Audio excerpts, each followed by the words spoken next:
Hello students, welcome back to my channel के commerce classes. आज का वीडियो में हम लोग सेमेस्टर 4 का जो एग्ज़ाम चल रहा है उसका कॉरपोरेट अकाउंट का जो कोर पेपर 9 है उसका इम्पोर्टेंट क्वेश्चन को डिस्कस करेंगे और देखेंगे कि कौन सा चैप्टर का क्वेश्चन इम्पोर्टेंट होने वाला है। तो चलिए आज का वीडियो स्टार्ट करते हैं। तो सबसे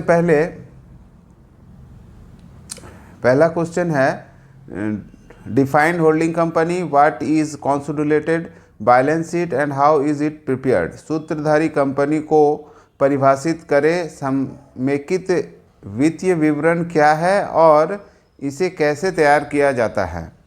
देखिए, सूत्रधारी कंपनी का मतलब होता है कि कोई एक कंपनी किसी दूसरी कंपनी के आधा से ज़्यादा शेयर्स को अगर वो टेक ओवर कर लेता है, खरीद लेता है, तो दूसरी कंपनी पर उसका नियंत्रण हो जाता है और एक कंपनी होल्डिंग कंपनी बन जाता है, दूसरा कंपनी सब्सिडियरी कंपनी बनता है। जो होल्डिंग कंपनी वो पेरेंट कंपनी भी बोला जाता है और इस तरह से एक कंपनी दूसरे कंपनी को अपने अंडर कवर कर लेता है, तो इसको होल्डिंग कंपनी बोलते हैं। अब इसके लिए क्या है, कंसोलिडेटेड बैलेंस शीट बनता है जो कि दोनों कंपनियों का एसेट और लायबिलिटी को मिला के बनाया जाता है और इसको बनाने का तरीका क्या है ये आपको पढ़ना है। नेक्स्ट क्वेश्चन है, what do you mean by share. Share क्या है ये आपको बताना है। Explain the types of share, share कितने प्रकार के होते हैं, और also explain how are preferential share redeemed. अंश से आप क्या समझते हैं, अंशों के प्रकार का वर्णन करें और यह भी बताएं कि पूर्वाधिकार शेयरों अंशों को कैसे भुनाया जाता है, मतलब उसको कैसे रिडीम्ड किया जाता है। ठीक है, तो शेयर जो होता है वो दो तरह का हम लोग बेसिकली पाया जाता है, वो एक इक्विटी शेयर और प्रेफरेंस शेयर। और प्रेफरेंस शेयर में फिर 8 से प्रेफरेंस शेयर होते हैं, जैसे cumulative preference share, non cumulative preference share, redeemable, non redeemable, convertible, non convertible, और पार्टिसिपेटिंग और नॉन पार्टिसिपेटिंग प्रेफरेंस शेयर पाए जाते हैं। अब जिसमें प्रेफरेंशियल शेयर का जो रिडम्पशन होता है वो रिडीमेबल प्रेफरेंस शेयर का रिडम्पशन हो सकता है, बाकी कोई शेयर का रिडम्पशन नहीं होता है। तो रिडीमेबल प्रेफरेंस शेयर का रिडम्पशन कैसे होगा ये आपको बताना है। थर्ड क्वेश्चन है, give specimen of companies balance sheet according to the company act 2013। Company अधिनियम 2013 के अनुसार कंपनी के आर्थिक चिट्ठे का एक नमूना दे। मतलब क्या है कि आपको जो कंपनी का जो फाइनेंशियल स्टेटमेंट बनते हैं जिसमें पीएल अकाउंट होता है, बैलेंस शीट होता है, वो अकॉर्डिंग टू 2013 का जो एक्ट हम लोग नया अमेंडमेंट करके नया एक्ट बनाए हैं उसके अनुसार आपको बताना है कि फाइनेंशियल स्टेटमेंट मतलब पीएल अकाउंट का फॉर्मेट क्या होगा और बैलेंस शीट का फॉर्मेट क्या होगा और उसमें कौन कौन सा आइटम को किस हिसाब से हम लोग लिखते हैं। तो ये बहुत इंपॉर्टेंट क्वेश्चन है, आप इसको ज़रूर कर लीजिएगा, इसको फॉर्मेट याद कर लीजिएगा, तो आपका जो इससे क्वेश्चन भी अगर आता है तो वो भी आप सॉल्व कर सकेंगे। बहुत ही आसान होता है। 11th क्लास में भी हम लोग फाइनल अकाउंट पढ़ते हैं, जैसे वैसा ही होता है, मगर कंपनी में क्या होता है कि वर्टिकल बैलेंस शीट बनाना होता है, हॉरिजॉन्टल बैलेंस शीट नहीं बनाते हैं। नेक्स्ट क्वेश्चन है, discuss the various method of redemption of debenture. ऋण पत्र जानते हैं क्या होता है। डिवेंचर मतलब एक पब्लिक से लिया हुआ कर्ज के जैसा होता है, लोन होता है जो कंपनी लेती है और अपने कंपनी को चलाने में वो फाइनेंस का जो प्रॉब्लम होता है उसको सॉल्व कर लेती है और कुछ दिनों बाद जब उसका प्रॉब्लम सॉल्व हो जाता है, इनकम जनरेट होने लगता है, तो फिर उस डिवेंचर का पैसा को हम लोग मार्केट में जिनसे लिए हैं, पब्लिक से लिए हैं, उनको वापस कर देते हैं। इसको रिडम्पशन ऑफ डिवेंचर बोलते हैं। आपको पूछा जा सकता है कि रिडम्पशन ऑफ डिवेंचर जो करते हैं हम लोग उसका अलग अलग विधियों को लिखे, किस तरह से हम लोग डिवेंचर का रिडम्पशन करते हैं। तो ये भी आपके लिए बहुत इंपॉर्टेंट क्वेश्चन है, इसको ज़रूर भी आप देख लीजिएगा एक बार। नेक्स्ट क्वेश्चन है, explain the various method of valuation of share.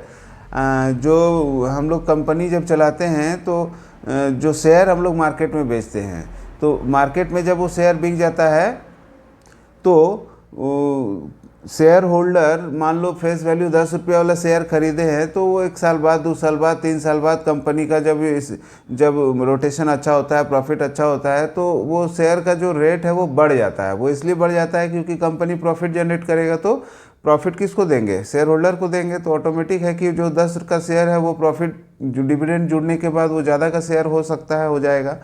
तो हम लोग को वैल्यूएशन करना है कि कैसे हम लोग एक शेयर का वैल्यू बता सकेंगे। तो वैल्यूएशन ऑफ शेयर में आप जैसे इंट्रिंसिक वैल्यू मेथड होता है, टोटल एसेट वैल्यू मेथड होता है, और भी 3-4 मेथड और होते हैं, जिसको यील्ड वैल्यूएशन मेथड होता है। तो आप उसको अच्छे से देख लेना, और इसका न्यूमेरिकल भी आ सकता है और थ्योरी भी आ सकता है।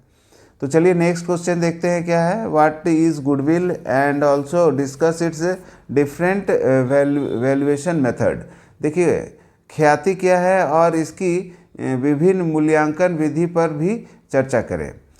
किसी भी फर्म को बहुत दिन से अगर हम लोग चलाते हैं, तो एक समय ऐसा होता है कि कंपनी का जो गुडविल है, जो ख्याति है, जो पॉपुलैरिटी है, वो बढ़ता है, और कंपनी को ये बात पता नहीं रहता है कि हमारे पास कितने रुपये का गुडविल है। तो इसके लिए हम लोग को क्या करना पड़ता है? वैल्यूएशन ऑफ गुडविल करना पड़ता है। जो वैल्यूएशन ऑफ गुडविल का बहुत सारा मेथड्स है, जैसे simple average profit method, weightage average profit method, super profit method, capitalisation method, annuity method.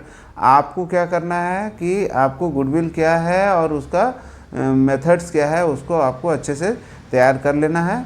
और गुडविल का नेचर है, कैट नेचर का होता है, डॉग नेचर का होता है, रैबिट नेचर का होता है।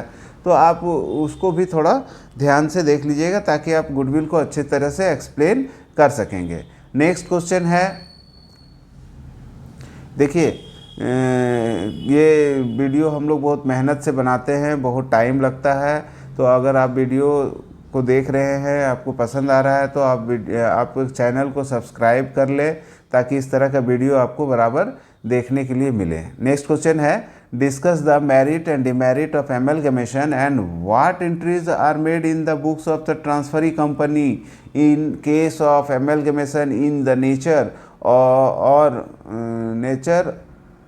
Merger and nature of purchase. यहाँ पर कुछ मिस्टेक है, और नहीं होगा,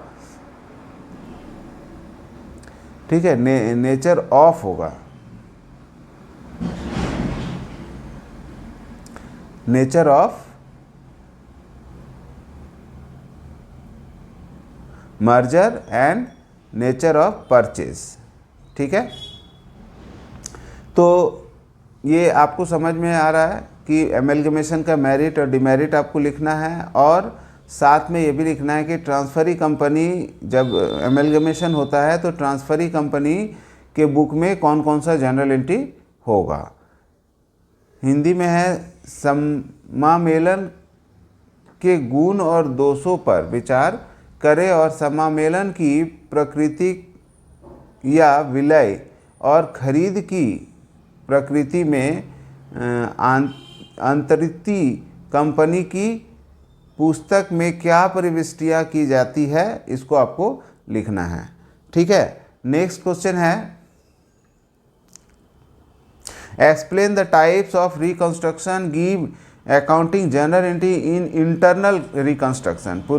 पुनर्निर्माण के प्रकारों को बताएं। आंतरिक पुनर्निर्माण में लेखांकन जनरल प्रविष्टि दें। रिकंस्ट्रक्शन ऑफ कंपनी, ये रिकंस्ट्रक्शन हम लोग करते हैं किसी कंपनी का अगर वित्तीय स्थिति अच्छा नहीं होता है, फाइनेंशियल स्टेटमेंट अच्छा नहीं होता है, तो वो क्या करते हैं, अपने कंपनी का रिकंस्ट्रक्शन कराते हैं। इसके लिए आपको कोर्ट से परमिशन लिया जाता है, जनरल मीटिंग किया जाता है, शेयर होल्डर से परमिशन लिया जाता है, क्रेडिटर से परमिशन लिया जाता है, मतलब बात किया जाता है। उसके बाद जब सबका सहमति हो जाता है तो रिकंस्ट्रक्शन करते हैं, और एसेट का जो एक्चुअल वैल्यू है वो पता करके हम लोग बैलेंस शीट में एक्चुअल वैल्यू को लिखने का कोशिश करते हैं। इस संबंध में आपका क्या क्या जनरल एंट्री होता है, ये आपको ठीक से करके जाना है एग्ज़ाम में। ये बहुत इंपॉर्टेंट क्वेश्चन है। में भी हमको लग रहा है कि ये क्वेश्चन आएगा। फिर कुछ शॉर्ट नोट है जो इसको भी आपको ध्यान में रखना है, जैसे परिविवरण क्या होता है, प्रोस्पेक्टस क्या होता है, फॉरफीचर ऑफ शेयर क्या होता है, कॉल्स इन एरियर क्या होता है, बोनस शेयर क्या होता है, ये सब भी इम्पॉर्टेंट टॉपिक है। इन पर भी आपको थोड़ा नज़र दौड़ा लेना चाहिए। और कुछ इम्पॉर्टेंट चैप्टर के बारे में हम आपको बता रहे हैं जो न्यूमेरिकल के पॉइंट ऑफ व्यू से बहुत ही इम्पॉर्टेंट है।